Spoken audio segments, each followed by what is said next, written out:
Hello dear students, स्वागत है आप सभी का एक बार फिर से मेरे YouTube channel Srishti the GS tutor पे। तो फ्रेंड्स, एक बार फिर से मैं उपस्थित हूँ अपने साइंस के नेक्स्ट वीडियो को लेकर, जिसमें हम लोग पढ़ने जा रहे हैं न्यूटन के गति के द्वितीय नियम। इससे पहले मैं Newton's first law of motion का वीडियो डाल चुका हूँ। यदि आपने अभी तक उस वीडियो को नहीं देखा है तो उस वीडियो को ज़रूर देखें फ्रेंड्स। और यदि अभी तक आपने मेरे चैनल को सब्सक्राइब नहीं किया है तो ज़रूर सब्सक्राइब करें, साथ में वीडियो को अधिक से अधिक लाइक करें और अपने फ्रेंड्स के साथ भी शेयर कर दें फ्रेंड्स, ताकि वो लोग भी इस वीडियो का लाभ ले सकें। तो आइए फ्रेंड्स, शुरू करते हैं आज का ये वीडियो, जिसमें हम पढ़ने जा रहे हैं Newton second law of motion. Friends, Newton second law of motion पढ़ने से पहले हमें कुछ कंसेप्ट समझने की ज़रूरत है, जो कि नीचे लिखा हुआ है, जैसे कि संवेग अर्थात मोमेंटम जिसको कि हम कहते हैं, और इम्पल्स अर्थात आवेग। तो फ्रेंड्स, इन दोनों कंसेप्ट को हम पहले समझेंगे, उसके बाद हम Newton second law of motion की तरफ चलेंगे। तो संवेग का जो परिभाषा है हमसे ये कहता है कि किसी गतिमान वस्तु के द्रव्यमान तथा वेग के गुणनफल को उस वस्तु का संवेग कहा जाता है। जी हाँ friends, the product of the mass and the velocity of N object is called momentum. अर्थात यदि हम डिफिनीशन से देखें तो अगर हम मोमेंटम को P से डिनोट करें तो P इज इक्वल टू हमारा होता है फॉर्मूला मास इनटू वेलोसिटी। जी हाँ फ्रेंड्स, मास इनटू वेलोसिटी अर्थात द्रव्यमान और वेलोसिटी वेग के गुणनफल को हम संवेग कहते हैं। फ्रेंड्स, संवेग एक सदिश राशि है और जैसा कि आपको पता है कि सदिश राशि को रिप्रेजेंट करने के लिए हमें मैग्नीट्यूड एंड डायरेक्शन दोनों की ज़रूरत पड़ती है। इसी प्रकार से संवेग को भी रिप्रेजेंट करने के लिए हमें मैग्नीट्यूड एंड डायरेक्शन दोनों की ज़रूरत पड़ेगी। फ्रेंड्स, ध्यान रखिएगा, संवेग एक सदिश राशि है और यदि इसका एसआई मात्रक की बात करें हम, तो एसआई मात्रक हम इस फॉर्मूले से ही निकाल सकते हैं। जैसे कि आपको पता है कि मास का जो एसआई मात्रक होता है वो किलोग्राम होता है, और वहीं पे वेलोसिटी का जो एसआई मात्रक होता है वो मीटर पर सेकेंड होता है। तो जब आप इसको निकालेंगे तो ये किलोग्राम मीटर पर सेकेंड निकल के आता है इसका एसआई मात्रक। अर्थात संवेग का एसआई मात्रक जो होता है वो किलोग्राम मीटर पर सेकेंड होता है, ये ध्यान रखिएगा फ्रेंड्स। आइए फ्रेंड्स, अब हम नेक्स्ट कंसेप्ट की तरफ चलते हैं। नेक्स्ट कंसेप्ट जो है वो हमारा इम्पल्स है। इम्पल्स को जिसको कि हम हिंदी में आवेग के नाम से जानते हैं, ये हमसे कहता है, इसका परिभाषा है कि यदि कोई बल किसी वस्तु पर कम समय तक कार्यरत रहे तो बल और समय अंतराल के गुणनफल को उस वस्तु का आवेग कहेंगे। जी हाँ friends, the product of force as well as the time worked on an object is called impulse. यदि इम्पल्स को हम J से डिनोट करें तो J इज इक्वल टू हमारा फॉर्मूला बनता है फोर्स इनटू टाइम। ध्यान रखिएगा, ये जो टाइम जो होता है ये स्मॉलर टाइम पीरियड होता है, बहुत ही छोटा होता है। यदि बहुत छोटे समय के लिए किसी ऑब्जेक्ट पे कोई फोर्स वर्क करता है तो हम उसको इम्पल्स कहते हैं। और बात करें यदि मोमेंटम की, तो फ्रेंड्स जैसा कि मैंने आपको बताया, मास इनटू वेलोसिटी। अर्थात देखिए, आप देख रहे हैं इस फॉर्मूले से कि जो मोमेंटम होता है वो मास का डायरेक्टली प्रोपोर्शनल होता है। अर्थात मास जितना बड़ा होगा मोमेंटम उतना ही बड़ा होगा। जी हाँ फ्रेंड्स, ध्यान रखिएगा, जैसे सपोज कीजिए यदि मैं आपको एक फूल और उतना ही बड़ा एक पत्थर के टुकड़े से फेंक कर मारूं तो सबसे ज़्यादा चोट किससे लगेगा आपको? तो आप बोलेंगे कि सर पत्थर से लगेगा। इसके पीछे कारण ये है कि उस फूल का जो मास है वो उस पत्थर के मास से कम है और इसीलिए उसका मोमेंटम ज़्यादा हो गया, जिसकी वजह से आपका चोट आपको ज़्यादा लगा। अब ये चोट से क्या लेना देना है, तो इसके बारे में हम अभी पढ़ेंगे। ये चोट जो है ये अर्थात ये फोर्स है, मोमेंटम जो है वो फोर्स में कन्वर्ट होता है, और फोर्स में कैसे कन्वर्ट होता है यदि अभी हम न्यूटन के द्वितीय गति नियम में पढ़ने जा रहे हैं। तो आइए फ्रेंड्स, चलते हैं हम द्वितीय गति नियम की तरफ। तो द्वितीय नियम कहता है हमसे कि वस्तु का जो संवेग में परिवर्तन की दर उस पर आरोपित बल के अनुक्रमानुपाती होता है तथा संवेग परिवर्तन आरोपित बल की दिशा में ही होता है। यहाँ फ्रेंड्स, कोई भी ऑब्जेक्ट है यदि मोमेंटम में चेंज आता है तो वह उस पर एक्टिंग फोर्स के डायरेक्टली प्रोपोर्शनल होता है। अब इस चीज़ का क्या मतलब है, हम इस चीज़ को समझते हैं। जैसे सपोज कीजिए फ्रेंड्स कि कोई ऑब्जेक्ट है, मान लीजिए ये मास m का ऑब्जेक्ट है और ये इनिशियली u वेलोसिटी से चल रहा है। इस पर आपने एक फोर्स F अप्लाई कर दिया और अब जो है इसकी वेलोसिटी बढ़ के टी टाइम में वी हो गई। तो ये जो टी टाइम लगा, मान लीजिए टी सेकेंड के बाद इसकी वेलोसिटी वी हो गई। तो अगर हम मोमेंटम की बात करें तो इनिशियल मोमेंटम जो था वो हमारा mass into velocity that is mu, और फाइनल मोमेंटम जो हो गया वो mass into velocity that is mv। तो फ्रेंड्स इनिशियल मोमेंटम जो है हमारा, जिसको हम pi के नाम से जानेंगे, ये mu है, और pf यानी कि फाइनल मोमेंटम जो है वो mv है। तो यदि मैं आपसे अब पूछूं कि बताइए इस मोमेंटम में, इस ऑब्जेक्ट के मोमेंटम में कितना चेंज आया, अर्थात इसके संवेग में कितना चेंज आया, तो चेंज इन मोमेंटम अर्थात संवेग में परिवर्तन, चेंज इन मोमेंटम जिसको कि हम हिंदी में बोलते हैं संवेग में परिवर्तन, ये हो जाएगा pf माइनस पी आई, अर्थात final momentum minus initial momentum. तो फाइनल मोमेंटम हमारा है mv माइनस इनिशियल मोमेंटम जो है हमारा वो है mu। अब यहाँ से यदि हम m कॉमन ले लेते हैं तो ये हमारा हो जाएगा m into we minus U. अब ये तो हो गया हमारा चेंज इन मोमेंटम, और यहीं पे यदि मैं बात करूं कि rate of change in momentum, तो रेट निकालने के लिए हमें, चूंकि t सेकेंड में चेंज आया है तो t से डिवाइड करना पड़ेगा, तो m into we minus U and divided by T. और जैसा कि इस चीज़ को हम ऐसे भी लिख सकते हैं कि m into we minus u by T. और आपको ध्यान होगा फ्रेंड्स कि ये जो v minus u by t है, this is the formula of acceleration that is m into a. तो इस प्रकार से हम देखते हैं कि rate of change of momentum जो है वो हमें उस ऑब्जेक्ट पर एक्टिंग फोर्स के बारे में बताता है। जी हाँ फ्रेंड्स, ये जो हमने फोर्स अप्लाई किया था यही इसमें मोमेंटम में चेंज लेके आया। इसीलिए कहा जाता है कि किसी भी ऑब्जेक्ट के, न्यूटन का द्वितीय गति का नियम हमसे यही कहता है कि वस्तु के संवेग में परिवर्तन की दर जो होता है उस पर आरोपित बल के डायरेक्टली प्रोपोर्शनल होता है। जी हाँ फ्रेंड्स, आप यदि स्मॉलर फोर्स अप्लाई करेंगे, छोटा फोर्स अप्लाई करेंगे, तो उसमें कम मोमेंटम में चेंज जो आएगा वो कम आएगा, जबकि यदि आप फोर्स ज़्यादा अप्लाई करेंगे तो उसके मोमेंटम में चेंज ज़्यादा होगा, क्योंकि उसकी वेलोसिटी ज़्यादा बढ़ जाएगी और इस वजह से उसका मोमेंटम में चेंज जो होगा वो बड़ा होगा। और यदि कम फोर्स अप्लाई करेंगे तो वेलोसिटी कम बढ़ेगी और इसीलिए उसके संवेग में जो परिवर्तन होगा वो कम मात्रा में होगा। इसीलिए ये बल के सीधा समानुपाती होता है, जिसको कि हम अनुक्रमानुपाती कहते हैं। और ध्यान रखिएगा, ये जो संवेग परिवर्तन होता है वो हमेशा फोर्स के डायरेक्शन में ही होगा, क्योंकि एक सदिश राशि है। तो ध्यान रखिएगा, संवेग जो होता है वो भी फोर्स के डायरेक्शन में होता है और संवेग परिवर्तन भी फोर्स के दिशा में ही होगा। इस नियम को हम एक और रूप में व्यक्त कर सकते हैं, जो कि ये है कि किसी वस्तु पर आरोपित बल उस वस्तु के द्रव्यमान तथा बल की दिशा में उत्पन्न त्वरण के गुणनफल के बराबर होता है, जो कि मैंने अभी आपको इस व्यंजक की सहायता से, इस एक्सप्रेशन की सहायता से आपको समझाया। जी हाँ फ्रेंड्स, यदि किसी m द्रव्यमान की वस्तु पर F बल आरोपित करने से उसमें बल की दिशा में A त्वरण उत्पन्न होता है, तो द्वितीय नियम के अनुसार हमसे फोर्स का जो है फॉर्मूला प्राप्त होता है, जिसको force is equal to mass into acceleration कहा जाता है। ध्यान रखिएगा friends, force is equal to mass into acceleration, ये बहुत ही इंपॉर्टेंट फॉर्मूला है। आइए फ्रेंड्स, अब चलते हैं हम नेक्स्ट स्लाइड की तरफ। यदि हम किसी ऑब्जेक्ट पर फोर्स अप्लाई ही ना करें तो क्या होगा? तो देखिए फ्रेंड्स, जैसा कि आपको पता है किसी भी ऑब्जेक्ट में जब हम फोर्स अप्लाई करते हैं तो उसकी वेलोसिटी में या उसके पोजीशन में चेंज आता है, उसके स्टेट ऑफ मोशन में चेंज आता है। अर्थात यदि वो रेस्ट में है तो मोशन में आ जाएगा, या वो वेलोसिटी में है तो उसकी वेलोसिटी या तो घटेगी या बढ़ेगी। और इस प्रकार से यदि मोशन में जब चेंज आता है तो अर्थात उसमें एक्सीलरेशन भी आएगा। तो फोर्स लगाने से उसमें एक्सीलरेशन क्रिएट होता है। जी हाँ फ्रेंड्स, ध्यान रखिएगा, फोर्स अप्लाई करने से किसी भी ऑब्जेक्ट पे उसमें एक्सेलरेशन क्रिएट होगा। और यदि आपने फोर्स लगाया ही नहीं, अर्थात फोर्स को जीरो रखा, तो एक्सेलरेशन भी जीरो होगा, क्योंकि ऑब्जेक्ट का मास तो जीरो हो नहीं सकता। तो इसीलिए यदि वस्तु पर बाहरी बल ना लगाया जाए तो हम ये कह सकते हैं कि वस्तु में त्वरण उत्पन्न नहीं होगा।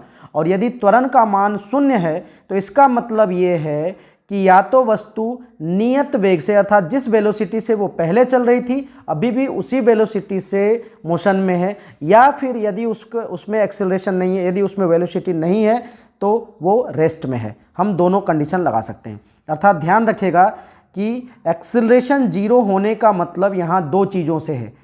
पहला चीज़ कि ऑब्जेक्ट जो है वो यूनिफॉर्म मोशन में है, अर्थात जो वेलोसिटी उसकी पहले थी वही वेलोसिटी अभी भी है, तो हम देख सकते हैं कि उसमें एक्सेलरेशन नहीं क्रिएट होगा, अर्थात वो यूनिफॉर्म मोशन में चल रहा होगा। दूसरी चीज़, यदि एक्सेलरेशन 0 है तो हम कह सकते हैं कि ऑब्जेक्ट रेस्ट में है। ये दोनों बातें ध्यान रखिएगा। तो इससे स्पष्ट है कि बल के अभाव में वस्तु अपनी गति अथवा विराम अवस्था को बनाए रखती है।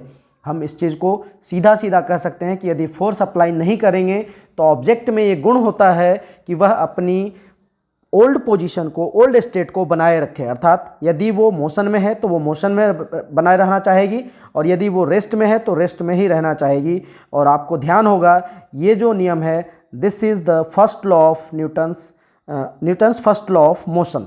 तो इस प्रकार से हम सेकेंड लॉ से फर्स्ट लॉ की तरफ भी जा सकते हैं। जी हाँ friends, second law of motion हमें फर्स्ट लॉ को भी बताता है।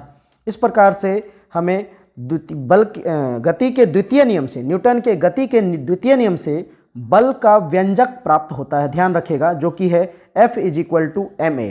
और यदि एक्सेलरेशन 0 कर दें तो हमें Newton's first law of motion भी प्राप्त हो जाता है। तो इस प्रकार से Newton second law of motion हमें दोनों चीज़ें देती हैं, फर्स्ट लॉ ऑफ मोशन भी बता देती है और सेकेंड लॉ ऑफ मोशन तो बता ही देता है कि फोर्स = m × a, अर्थात मास × एक्सेलरेशन। आइए नेक्स्ट स्लाइड की तरफ चलते हैं। अब हम चूंकि फोर्स को समझ चुके हैं तो आपको पता है कि Newton second law of motion हमें फोर्स का एक्सप्रेशन भी बताता है, जो कि मास × एक्सेलरेशन है। तो अब हम इसकी मात्रक की बात कर लेते हैं, अर्थात यूनिट ऑफ द फोर्स। तो देखिए फ्रेंड्स, यदि यूनिट की बात करें तो आपको पता है मास का जो ऐसा यूनिट है that is kilogram, and acceleration का जो ऐसा यूनिट है दैट इज़ मीटर/सेकंड²। तो हम इस प्रकार से फोर्स का जो यूनिट कह सकते हैं कि किलोग्राम मीटर/सेकंड² होगा। किंतु चूँकि फोर्स जो है इसके बारे में हमें न्यूटन महोदय ने बताया था, तो इस यूनिट को चेंज करके ये जो किलोग्राम मीटर/सेकंड² है इसी का नाम न्यूटन कर दिया गया। जी हाँ फ्रेंड्स, फोर्स का ऐसा यूनिट न्यूटन होता है। ध्यान रखिएगा, ये किलोग्राम मीटर/सेकंड² नहीं होता। न्यूटन के सम्मान में इस किलोग्राम मीटर/सेकंड² को न्यूटन रख दिया गया, इसी का नाम। ध्यान रखिएगा, फोर्स का ऐसा यूनिट न्यूटन होता है।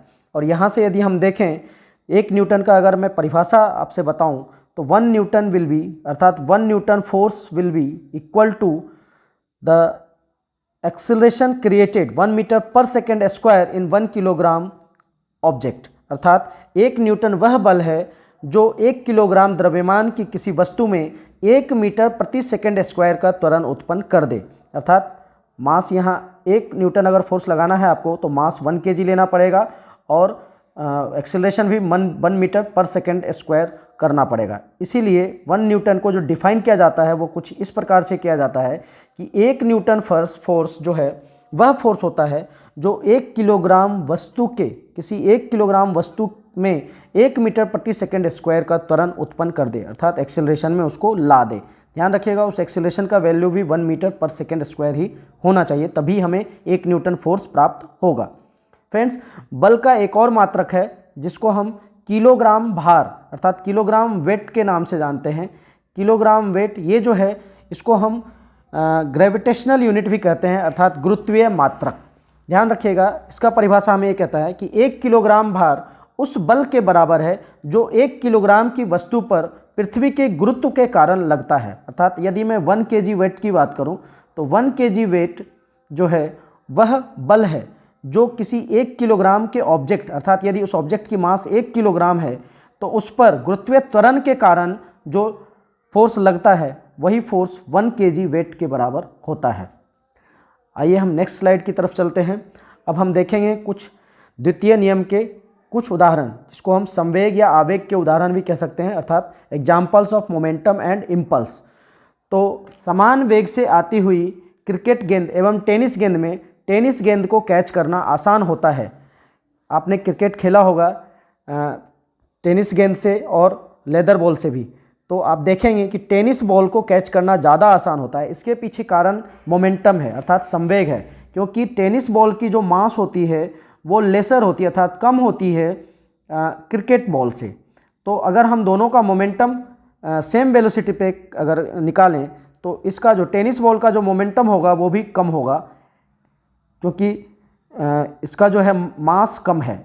Mass of tennis ball into velocity, और सेम वेलोसिटी यदि क्रिकेट बॉल का है तो आप देखेंगे समान वेग से आती हुई वेलोसिटी से आती हुई क्रिकेट गेंद या टेनिस गेंद में टेनिस गेंद को कैच करना आसान होता है ड्यू टू मोमेंटम, क्योंकि इसका संवेग, टेनिस बॉल का जो संवेग है वो कम होता है as compare to cricket ball से, क्योंकि टेनिस बॉल का जो मास है वो कम है क्रिकेट बॉल की तुलना में।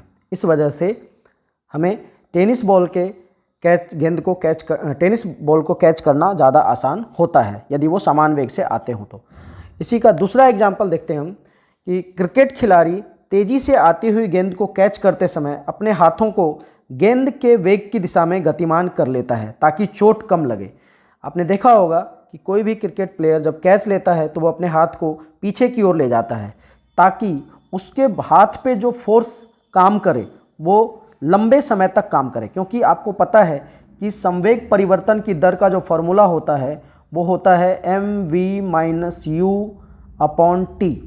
अब देखिए ज़रा ध्यान से, ये जो फोर्स है ये अगर t यहाँ पे ज़्यादा होगा, अर्थात हाथ को वो पीछे खींचेगा तो संवेग परिवर्तन में लगने वाला समय जो है वो ज़्यादा हो जाएगा, और जब संवेग परिवर्तन में लगने वाला समय ज़्यादा होगा तो ये फोर्स अपने आप कम हो जाएगा। जी हाँ फ्रेंड्स, टाइम यदि इंक्रीज होगा तो फोर्स कम होगा और जिससे उसके हाथों को चोट कम लगेगा।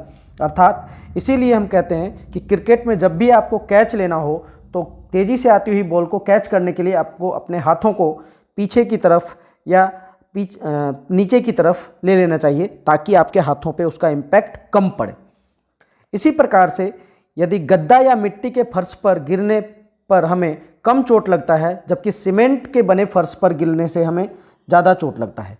इसके पीछे कारण ये है कि जब आप गद्दा या मिट्टी के फर्श पर आप गिरते हैं तो क्या होता है कि आप जो फोर्स उस पर अप्लाई कर रहे होते हैं उस फोर्स को, चूँकि गद्दा नीचे धंस जाता है या मिट्टी या रेत का फर्श जो है वो नीचे धंस जाता है, तो उस फोर्स को काम करने में ज़्यादा समय लगेगा एज़ कम्पेयर टू सीमेंट के फर्श को, क्योंकि सीमेंट का फर्श ठोस होता है। जब उस पर कूदते हैं हम तो वो रिएक्शन में सेम फोर्स आपके ऊपर लगाएगा और जिससे आपको चोट ज़्यादा लगेगी। तो इस प्रकार से हम कह सकते हैं कि द्वितीय नियम जो है हमारे लिए बहुत ही इम्पोर्टेंट है। हमारे दैनिक जीवन में भी आप देख सकते हैं इसके प्रयोगों को।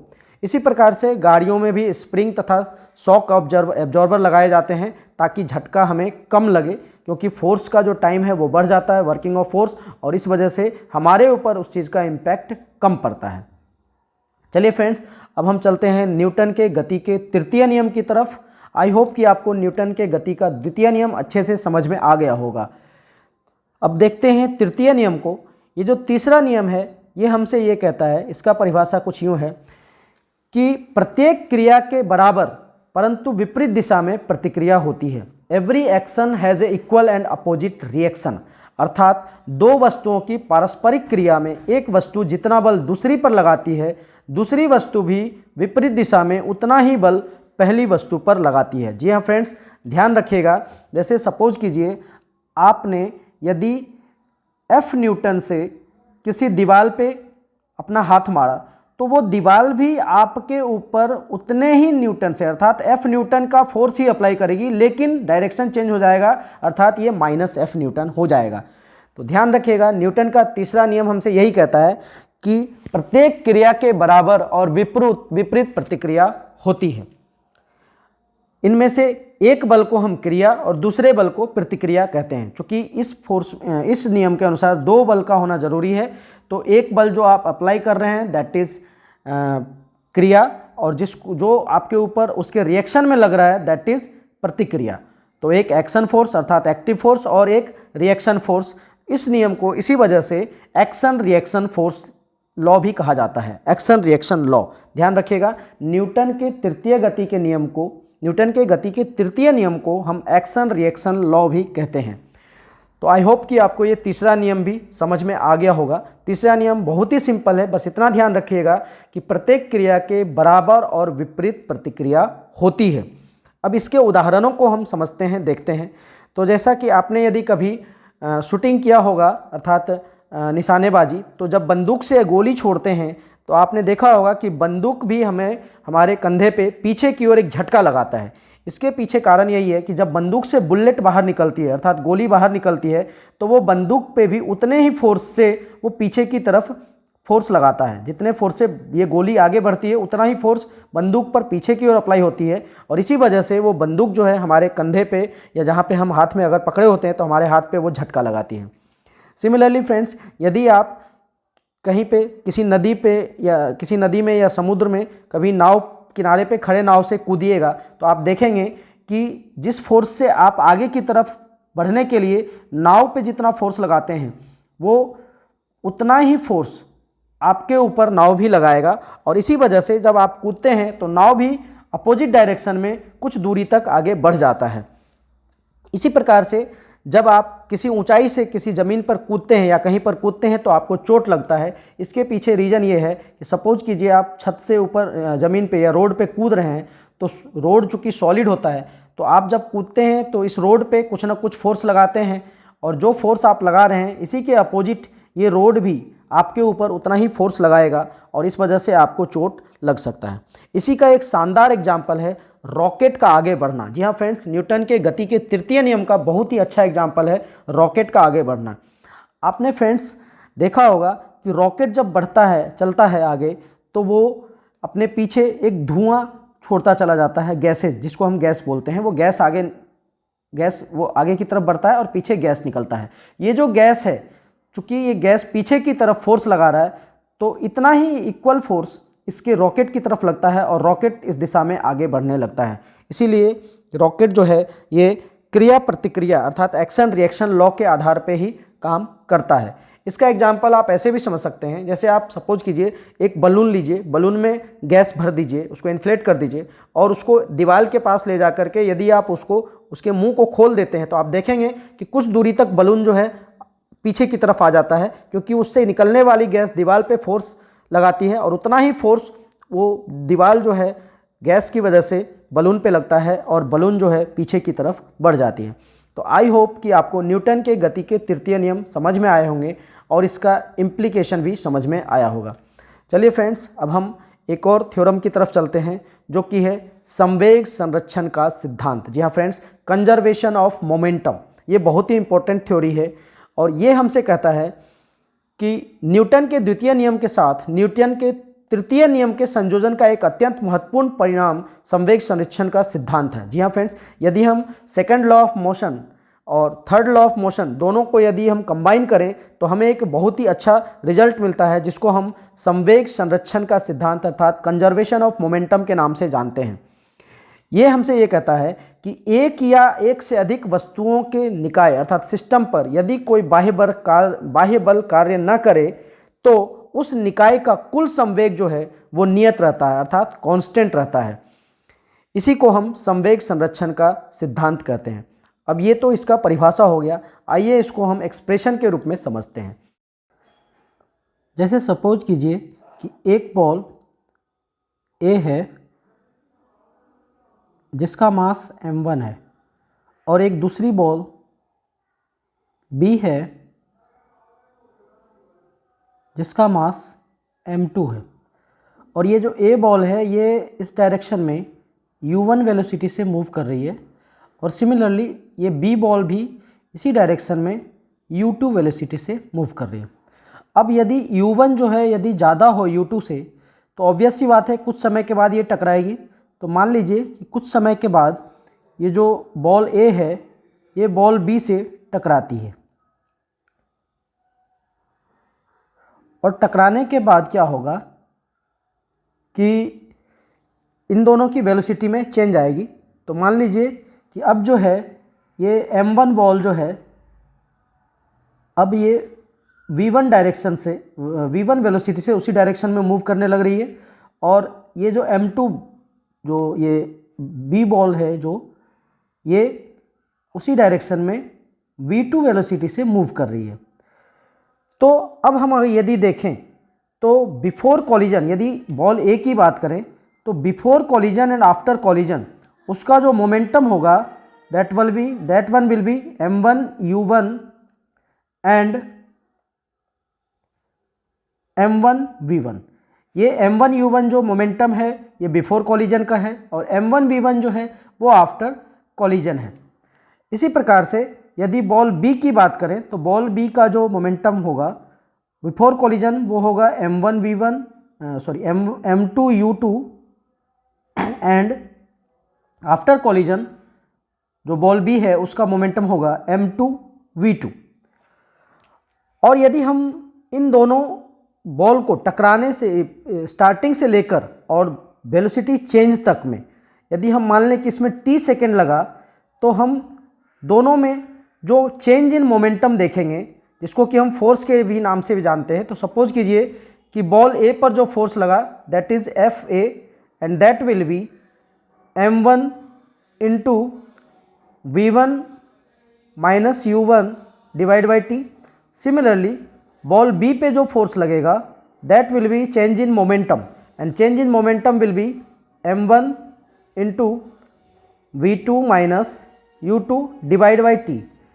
किंतु यहाँ ध्यान देने वाली बात यह है कि Newton's third law of motion के अकॉर्डिंग ये दोनों फोर्स, चूंकि दोनों एक दूसरे से टकरा रहे हैं, इस पर कोई एक्सटर्नल फोर्स एक्ट नहीं कर रहा है, तो दोनों फोर्स जो हैं एक दूसरे के अपोजिट होंगे according to Newton's third law of motion. जी हाँ, इक्वल एंड अपोजिट होंगे।